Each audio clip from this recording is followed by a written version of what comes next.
मुख्यमंत्री पुष्कर सिंह धामी ने लोकसभा और विधानसभाओं में महिलाओं के लिए 33% आरक्षण का प्राविधान करने वाले नारी शक्ति वंदन विधेयक के लोकसभा के बाद राज्यसभा में भी पास होने पर प्रधानमंत्री नरेंद्र मोदी का आभार व्यक्त किया है। उन्होंने कहा कि देश में मातृशक्ति के उत्थान की दिशा में यह सराहनीय कदम है। वहीं प्रदेश की मातृशक्ति की ओर से प्रधानमंत्री नरेंद्र मोदी का इसके लिए आभार है। वहीं मुख्यमंत्री ने कहा कि राज्य सरकार की ओर से भी महिला सशक्तिकरण के लिए प्रदेश में अनेक कार्य किए जा रहे हैं। राज्य की महिलाओं को सरकारी नौकरियों में 30% क्षैतिज आरक्षण दिया जा रहा है।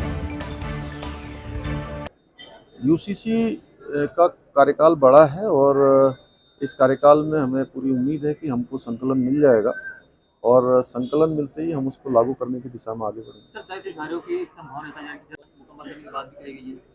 सचिवालय हमारा एक ऐसा संस्थान है जहाँ से पूरे राज्य को संचालित करने का काम होता है। हमारे अधिकारीगण कर्मचारीगण उस काम को लगते हैं और सचिवालय संघ के लोगों का बहुत बड़ा योगदान है।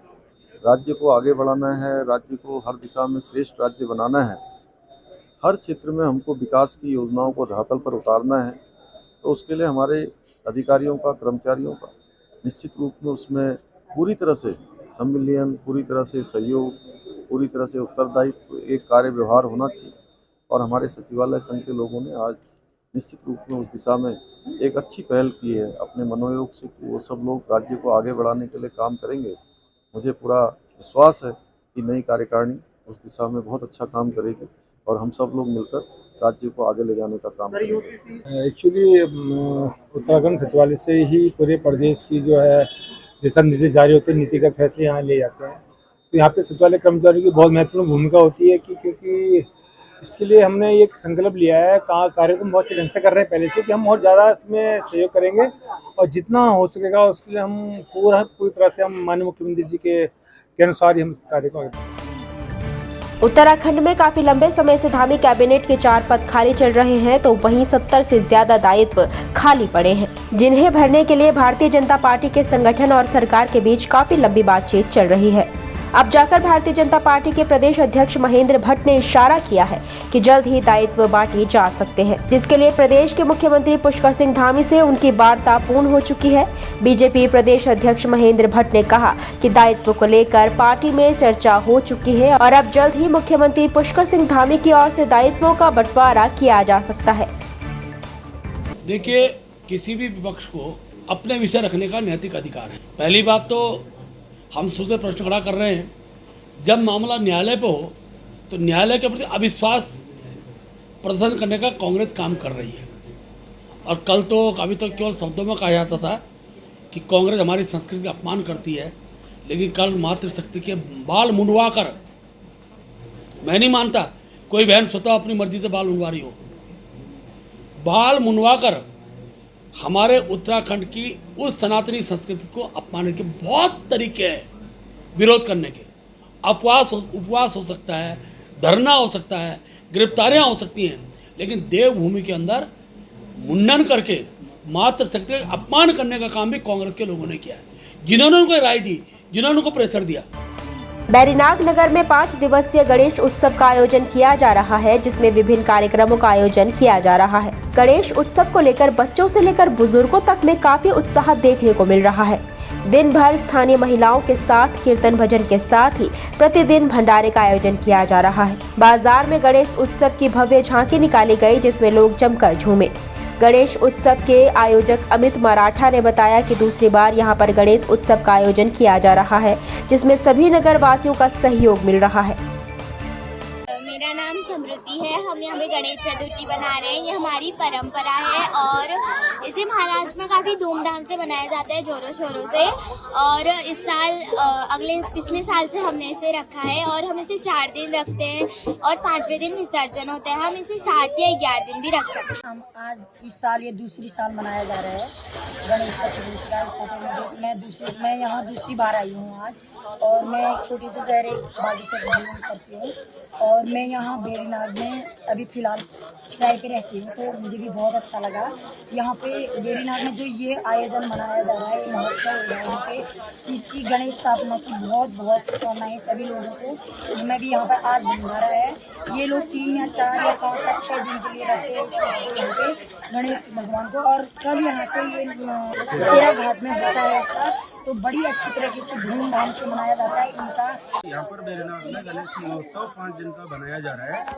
तो यहाँ पर इस साल दूसरा साल है और यहाँ सैकड़ों वासियों का सहयोग मिलने से यहाँ पर डेली भजन कीर्तन लगातार चालू है, डेली भंडारा चालू हुई है। 5 दिन का करता है आयोजन, 4 दिन हो गए कल से शेरा घाट में। राज्य आंदोलनकारी और फुटबॉल के बेहतरीन खिलाड़ी अरविंद रावत की स्मृति में सर्वे मैदान में 5वां फुटबॉल प्रतियोगिता का आयोजन किया जा रहा है, जिसमें लगभग 50 टीमों ने प्रतिभाग किया।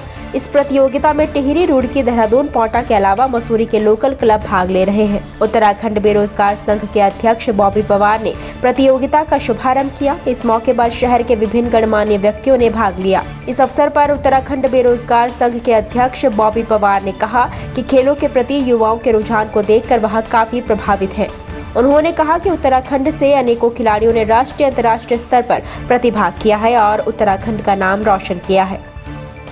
ये 5वां Arvind Rawat memorial football six a side tournament है और इसमें लगभग 50 टीमें प्रतिभाग कर रही हैं, जिसमें लोकल टीमों के साथ साथ देहरादून, टिहरी, पौंटा की टीमें भी हैं। इसका उद्देश्य यही है कि छोटे बच्चे जो हैं खेल के प्रति जागरूक रहें और नशे की तरफ ना जाएं और इससे जो है स्टेट लेवल में, नेशनल लेवल में जो है बच्चों का सिलेक्शन हो सके। ग्राउंड की कमी, ग्राउंड की वैसे तो सर्वे में वैसे ही ये फील्ड जो है बड़ी मुश्किल से बुकिंग के लिए मिलता है और बुकिंग मिलने के बाद भी बारिश की वजह से पूरा ग्राउंड गीला रहता है।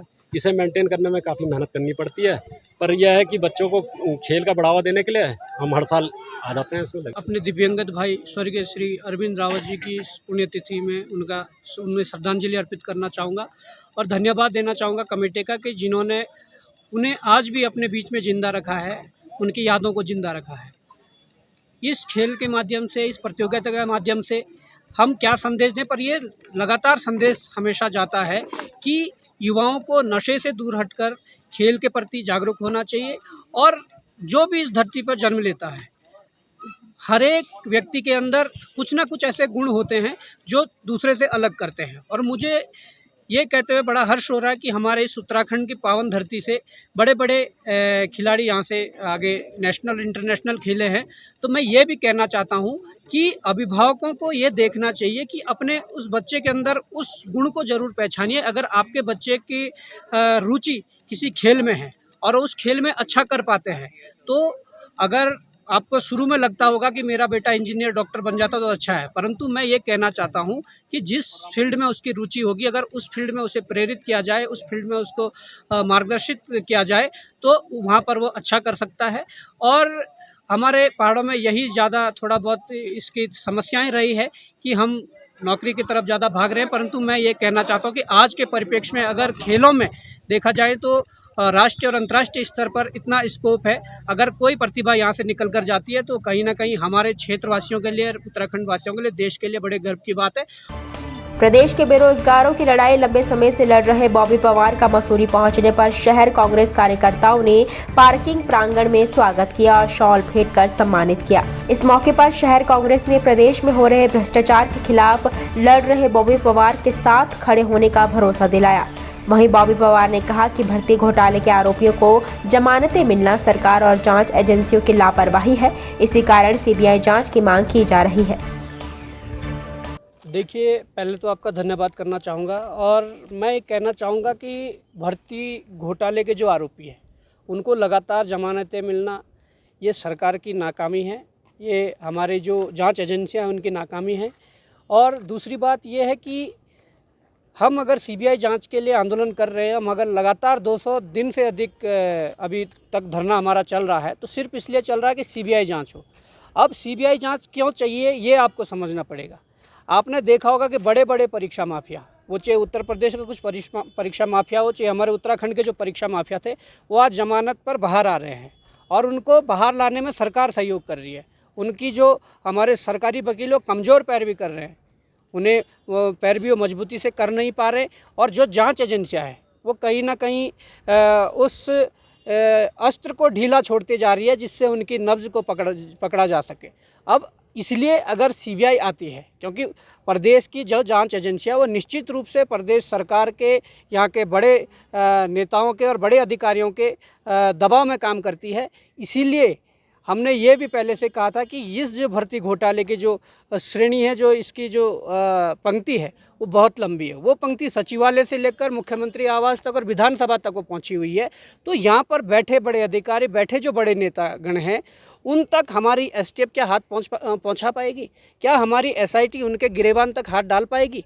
कभी नहीं। इसलिए हम कहते हैं कि उत्तराखंड के युवाओं के भविष्य के लिए, अगर आप उनके भविष्य को सुरक्षित करना चाहते हैं और परीक्षाओं में पारदर्शिता लाने चाहते हैं, तो कहीं ना कहीं सीबीआई को इन्वॉल्व करना पड़ेगा। जहां एक और यहाँ के कुछ अधिकारियों और मंत्रियों के खिलाफ छोटे से जो घोटाले हैं उन पर सीबीआई पहुंच रही है, वहीं लाखों युवाओं के भविष्य से जुड़ा हुआ विषय है, इस पर सीबीआई नहीं आ रही है। सरकार की ये नाकामी दर्शा रही है। देखिए, सबसे पहले हम बॉबी पवार का मसूरी में स्वागत करते हैं, और कांग्रेस पार्टी जो उनकी लड़ाई है वो जो भर्ती घोटाले की सीबीआई जांच की मांग कर रहे हैं, बेरोजगारों की जो लड़ाई लड़ रहे हैं और जो झूठे मुकदमे उनके खिलाफ हो रहे हैं, उन सबकी वो जो मांग कर रहे हैं लड़ाई की, हम उन सब का समर्थन करते हैं, क्योंकि ऐसे युवाओं की आज इस प्रदेश को ज़रूरत है। क्योंकि जो बेरोजगार युवक है हमारे प्रदेश के, अगर इसी तरह परीक्षाओं में घोटाले होते रहे तो उनका भविष्य अंधकारमय हो रहा है। अगर इस लड़ाई को लड़ने के लिए कांग्रेस उनके साथ पूरा खड़ी है, और जहां तक कांग्रेस में आना ना आना वो उनका अपना बुद्धि विवेक है, लेकिन जो उनकी लड़ाई है उसको हम राजनीति से ना देखकर सिर्फ जनता और बेरोजगारों की लड़ाई को देखें तो हम उसका समर्थन करते हैं, और कांग्रेस इस लड़ाई के लिए उनका समर्थन करती रही। रानीखेत पर्यटन विभाग उत्तराखंड और टूरिज्म एवं हॉस्पिटैलिटी स्किल काउंसलिंग की ओर से चलाए जा रहे 10 दिवसीय हेरिटेज टूरिज्म गाइड का निःशुल्क प्रशिक्षण कार्यक्रम रानीखेत के स्वर्गीय श्री जय दत्त वेला स्वतंत्रता संग्राम सेनानी राजकीय स्नातकोत्तर महाविद्यालय में शुरू किया गया। यह प्रशिक्षण कार्यक्रम वेब टेक्नोलॉजी संस्था की ओर से किया जा रहा है।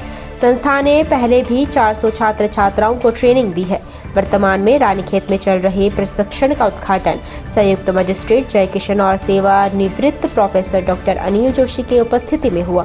उन्होंने छात्र छात्राओं को प्रोत्साहित करते हुए अल्मोड़ा जिले में पर्यटन की संभावनाओं के बारे में बताते हुए उनके सांस्कृतिक महत्व की जानकारी दी। पौड़ी जिले के लैंसडाउन विधानसभा के अंतर्गत आने वाले विकास खंड नैनी डांडा के लूठिया गांव की रहने वाली नन्ही बच्ची पिपाशा आजकल सोशल मीडिया की सुर्खियां बनी हुई है। बता दें कि बच्ची का गाया हुआ गढ़वाली गीत सोशल मीडिया पर तेजी से वायरल हो रहा है। बच्ची सोशल मीडिया के माध्यम से बहुत कम वक्त में ही अपनी बेहतरीन आवाज के जरिए लोगों के दिलों में जगह बना रही है। राजकीय पूर्व माध्यमिक विद्यालय अडवाड़ी में पढ़ने वाली 8वीं की छात्रा के सोशल मीडिया पर अपने बेहतरीन गायकी के जरिए चर्चाओं में आने पर विद्यालय के अध्यापक भी उस पर गर्व कर रहे हैं और भविष्य में बेहतर मंच मिलने पर उसे एक स्तर के रूप में देख रहे हैं। वो शादिया उसमें सिखाया उसको भी और हौसला बढ़ाया उसका। और वो घर में भी देखती रही, 10-11 साल की थी तब से इसको यही वो है, टीवी में देखती रही और तब बोलती थी मम्मी मैं भी ऐसी बनूंगी। मेरा नाम कुमारी पास है, मैं कक्षा 8 में पढ़ती हूँ। मेरे इस विद्यालय का नाम राजकीय पूर्व माध्यमिक विद्यालय अडवाड़ी है। मेरे जिले का नाम जनपद पौड़ी गढ़वाल है। मुझे छोटे से ये चीज़ गाने का शौक़ रहा, जैसे भोजपुरी गाने, हिंदी और गढ़वाली को मैं बहुत कम गाती थी, पर अब ज़्यादा गाती हूँ। मैंने कोई शिक्षा की पढ़ाई नहीं की, मैं खाली अपने वैसे मनोरंजन में गाती थी इस गाने को। मुझे बहुत अच्छा लगता था छोटे से गाना गाना। फिर जब यहाँ स्कूल में 15 अगस्त 26 जनवरी होते थे तो मैं ना में भी गाना गा देती थी। अपनी मातृभाषा गढ़वाली को आगे बढ़ाना चाहती हूँ और मेरा सपना यही है कि मैं सिंगर बन जाऊँ, गढ़वाली क्षेत्र में पढ़ाई भी करूँ, साथ साथ में गाना भी।